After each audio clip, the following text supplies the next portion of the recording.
Today we're going to go to North Star School, try to teach a few people some things. There's the little apple, my ruler, so you got to bring that. I'm a good teacher, so listen up. Here we've got the fridge at 2 and 42. We're going to talk about two big things: aluminum framing versus wood framing.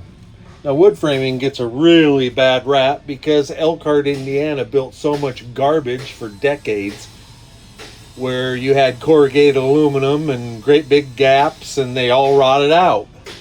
But what I'm going to talk about is there's goods and bads to both, and negatives and positives to both.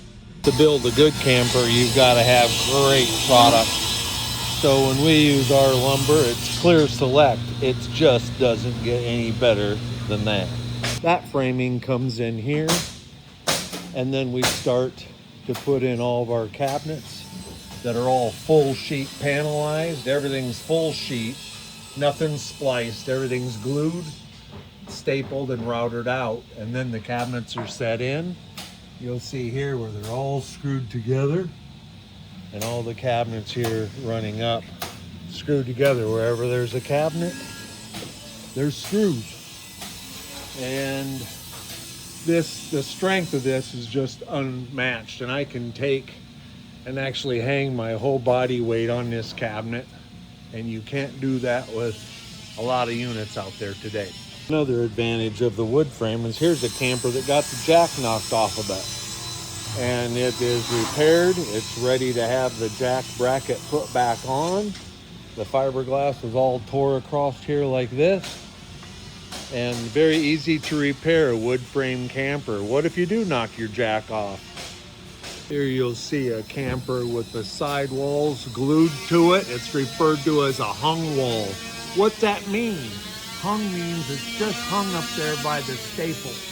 That's it. It hangs from the top. It's all one piece. The whole wall is one piece.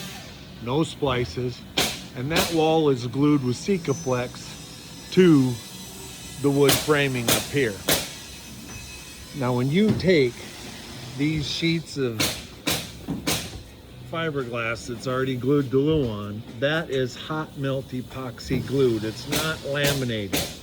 And they'll take this, you'll see how big the sheets are, hang it up on top, glue it, clamp it up like this overnight. And when you take that one piece wall to a frame that's screwed together at every single joint, you have by far the strongest truck camper made. That ain't even close. The shear strength of this wall is incredible.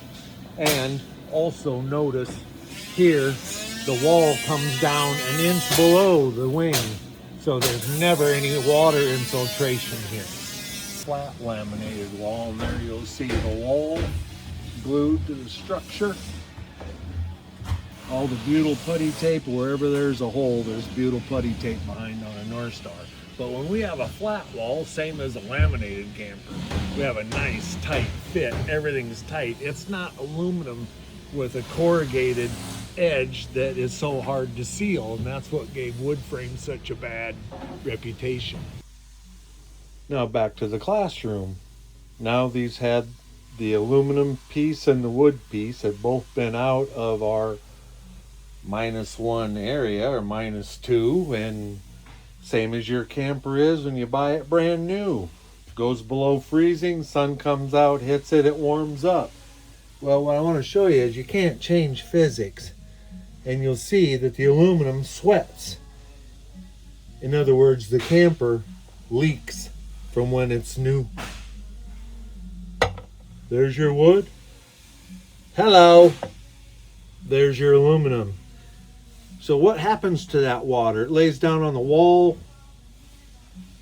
I would probably guess, just to be on the safe side, that you have maybe a bacteria or a mold issue that begins that you can't smell, but you're still breathing it. Class dismissed.